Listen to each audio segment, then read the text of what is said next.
नमस्कार दोस्तों, बात करते हैं steel authority of India limited की यानी सेल की। 104 रुपए का स्टॉक है और 60 मिलियन शेयर्स यहाँ पर ट्रेड हुए हैं। साथ में 5.5% से ज्यादा की गिरावट देखने को मिली है। बाजार भी काफी फिसला आपका कल के दिन में। मिड कैप में 4% की, स्मॉल कैप में 4% के आसपास की गिरावट देखने को मिली। वहीं पे सेंसेक्स 1500 पॉइंट और निफ्टी बैंक 1350 पॉइंट्स लुढ़क कर बंद हुआ है। निफ्टी 50 में भी भारी गिरावट देखने को मिली है। ओवरऑल पूरा का पूरा मार्केट अंडर प्रेशर रहा था। और इतना ही नहीं, अगर आप देखेंगे तो एफआईआईज ने भी बिकवाली करने में कोई कसर नहीं छोड़ी। 5700 करोड़ का माल यहाँ पे बाजार में डंप कर दिया। साथ में कोविड की भी खबर नेगेटिव आई है इस समय पे, और कोविड का नया वेरिएंट मिल चुका है। तो ऐसे में क्या आपको सेल में रुकना चाहिए, और वो भी ऐसे समय में जब इसने अपना जो 106 का सपोर्ट था, एक इंपॉर्टेंट सपोर्ट, ब्रेक डाउन दे दिया है और नीचे की क्लोजिंग यहाँ पर आई है। बात करेंगे इस वीडियो में कि क्या सेल में आपको रुकना है, और जो कोविड की खबर है कितना असर लाएगी। बहुत सारे लोगों का इस समय मानना है कि ये खरीदारी का मौका है। क्या आपको भी सेल में खरीदारी करनी चाहिए, स्टे करना है, एवरेज करना है, क्या होनी चाहिए स्ट्रैटेजी, उसके बारे में बात करेंगे इस वीडियो में। चलिए शुरू करते हैं। बट उससे पहले अगर आप चैनल पे नए हो तो प्लीज चैनल को सब्सक्राइब कर दो और हिट द बेल आइकन ताकि आपको नोटिफिकेशन मिल सके। चलिए स्टार्ट करते हैं। सबसे पहले बात करें सेल के कुछ इंपॉर्टेंट पॉइंट्स की। देखिए, कंपनी अच्छी है, इसमें कोई दो राय नहीं है, बट जो सपोर्ट था 106 के आसपास का, जहां पर कंपनी लगातार सपोर्ट ले रही थी, वो ब्रेक डाउन हुआ है। 108 106 का सपोर्ट नीचे आके बंद हुई कंपनी 103 रुपए के आसपास की। ठीक है, दो बड़ी खबरें हैं। पहली बड़ी खबर है जिसकी वजह से मार्केट में सभी हो हल्ला हो रखा है कि यार कोविड आ गया, और उसकी वजह से बहुत ज्यादा गिरावट हुई। अभी कोविड की जो अपडेट्स है वो देख लो, आपकी डब्ल्यूएचओ ने भी उसको एक डेंजरस वेरिएंट बता दिया है, more dangerous than delta variant. अब प्रॉब्लम ये है कि कंपैरिजन हो रहा है डेल्टा वेरिएंट से, जो इंडिया में इतना कारगर नहीं रहा। डेल्टा वेरिएंट की वजह से इंडिया में प्रॉब्लम्स देखने को नहीं मिली है। शायद इंडियन वैक्सीनेशन अच्छा है, या फिर कोई भी रीजन रह सकता है। अगर आपको याद हो तो सेकंड लॉकडाउन के बाद अराउंड अगस्त के आसपास में बात चली थी कि डेल्टा वेरिएंट आ गया और थर्ड लॉकडाउन यहाँ पर लगाया जाएगा। बट हुआ क्या कि 10-12 केसेस आपके केरला में मिले और 2 से 3 केसेस आपके असम में मिले और खत्म। डेल्टा वेरिएंट कहीं भी कुछ नहीं हुआ उसका। और अगर उससे खतरनाक बताया जा रहा है ये, और अभी तक अगर आप इस खबर को पढ़ते भी हैं तो just as this particular tail risk was melting away into the background, scientists in South Africa have announced they have discovered a new COVID variant which could potentially be more transmissible. Words को अगर आप ध्यान देंगे तो यहाँ पे कोई भी फैक्ट नहीं है, which could be, मतलब हो सकता है कि ये ज्यादा ट्रांसमिसिबल हो। और ऐसा नहीं है कि इस वायरस की वजह से या इस वेरिएंट की वजह से बहुत ज्यादा लोग बीमार पड़ना शुरू हो गए हैं, नहीं। साउथ अफ्रीका के साइंटिस्ट ने यहाँ पे अनाउंस किया है that they have discovered it. उन्होंने इंटेंशनली इसको डिस्कवर किया है। डिस्कवर करने का मतलब ये होता है कि देखते हैं कि क्या ये नया वेरिएंट बनाता है। इसकी वजह से बहुत ज्यादा लोग बीमार नहीं पड़े हैं, ऐसा नहीं है कि बहुत ज्यादा केसेस हॉस्पिटल में आने लगे हैं और उसके बाद इन्होंने डिस्कवर किया हो, नहीं। उसके बाद इन्होंने रिसर्च किया हो, नहीं, ऐसा नहीं है। इन्होंने खुद डिस्कवर किया है। और अभी तक इसका जो इम्पैक्ट है, इस वायरस का कितना हार्मफुल इम्पैक्ट हो सकता है, वो while the impact on human life is not yet established, अभी तक ह्यूमन लाइफ पर क्या इसका इम्पैक्ट पड़ेगा वो भी अभी तक स्टैब्लिश नहीं हुआ है। ठीक है, तो प्रॉब्लम कुछ है और आपको थोड़ा सा समझना पड़ेगा कि प्रॉब्लम कहाँ पर है। प्रॉब्लम ये है कि जब लॉकडाउन वगैरह लगाए गए, फर्स्ट लॉकडाउन जब लगाया गया और उसके बाद महंगाई बढ़ना शुरू हुई, अमेरिका में बहुत सारा पैसा प्रिंट किया गया, इंडिया में मनी प्रिंट किया गया, बहुत सारे अलग अलग इकोनॉमीज में मनी प्रिंट किया गया और उसके बाद धीरे धीरे करके उसको बाहर निकाला गया। आपने सुना होगा कि पिछले 18 महीनों में बहुत सारे लोगों ने ट्रेडिंग प्लेटफॉर्म पर कदम रखा है। नए रजिस्ट्रेशन बहुत ज्यादा हुए हैं और बहुत सारे नए यूनिकॉर्न्स भी बन गए हैं इस समय पे ट्रेडिंग में। तो प्रॉब्लम ये है कि जब बहुत सारा पैसा बाहर आया है, महंगाई बढ़ चुकी है और महंगाई को कम करना है। अगर आप देखेंगे, the news of the new COVID variant has hammered confidence in equities, which were already under pressure as traders prepared for the Federal Reserve to start tightening its monetary policy to fend off surging inflation. जैसे ही monetary policy को Titan up किया जाने लगा, वैसे ही यहाँ पे inflation को कम करने के लिए वैसे ही कोविड आ जाता है।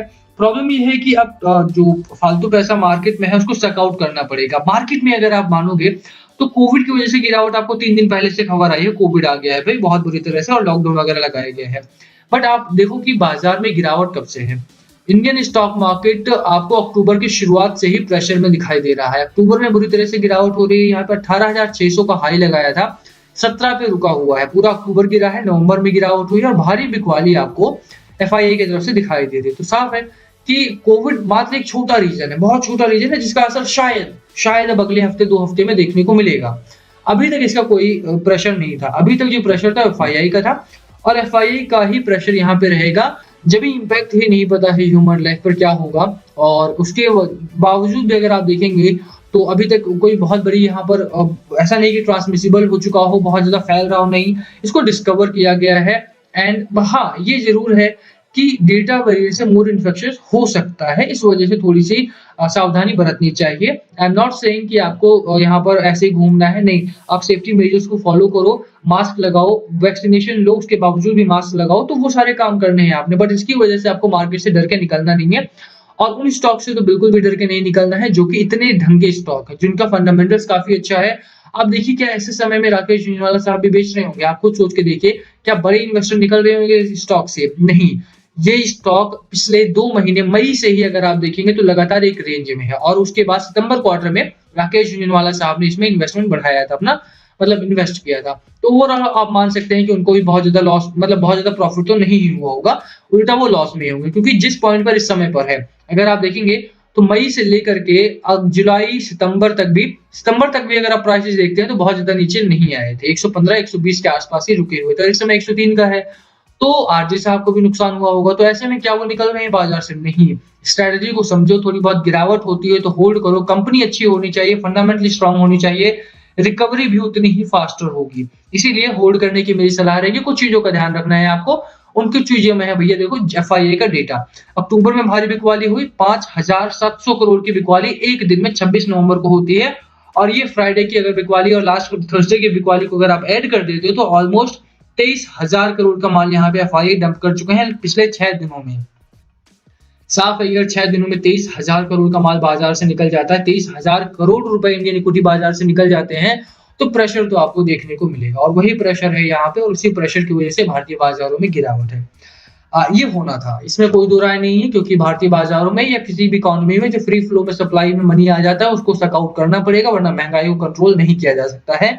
आपने रिसेंटली देखा भी, फूड आइटम से लेकर के पेट्रोलियम प्रोडक्ट्स तक सभी में एक रैली देखी गई इन्फ्लेशन में, और इन्फ्लेशन को कंट्रोल करना है तो पैसा भारतीय बाजारों से या बाजारों से निकलना पड़ेगा। इसीलिए यहाँ पे एफआईआई की भी बिकवाली है, आरबीआई की भी मॉनेटरी पॉलिसी टाइटन अप हो रही है, ऐसे में थोड़ी जो गिरावट है, थोड़ा सा जो आपका करेक्शन है वो यहाँ पर देखने को मिलेगा, बट ये टाइम, ये मौका है आपके लिए खरीदारी करने का। अगर अभी तक आपने सेल में खरीदारी नहीं की है तो लुकिंग एट इट्स फंडामेंटल, मैं बोलूंगा कि जितना अच्छा जंप यहाँ पर आया है, जितना अच्छा 26% का मार्जिन है, नेट प्रॉफिट 4300 करोड़ का नेट प्रॉफिट आया है ईयर ऑन ईयर, अगर आप कंपैरिजन करें बहुत अच्छा जंप है।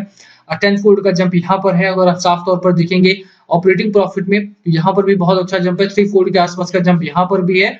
तो कंपनी बहुत डिसेंट परफॉर्म कर रही है, और मेटल सेक्टर की डिमांड, मेटल्स की जो डिमांड है वो काफी तेजी से बढ़ी है और आगे भी बढ़ेगी। 100 रुपए का स्टॉक है, आपको दोबारा इस रेट में नहीं मिलेगा, बाय ऑन डिप्स का लगाओ और खरीदारी करो।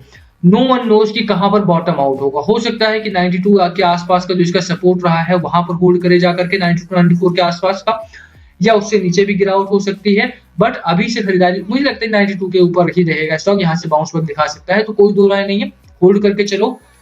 खरीदारी कर सकते हो तो खरीदारी का मौका है, खरीदारी करो, निकलने की जल्दीबाजी ना करो तो ज्यादा बेहतर है। बाकी last call always be yours, क्या है आपकी स्ट्रेटजी स्टॉक को लेकर के, प्लीज कमेंट करके शेयर करना। वीडियो ही खत्म करते हैं, पसंद आए तो लाइक करना, चैनल पे नए हो तो सब्सक्राइब किए बिना मत जाना। Thank you for watching and yes please comment अगर कुछ पूछना हो तो। Thank you.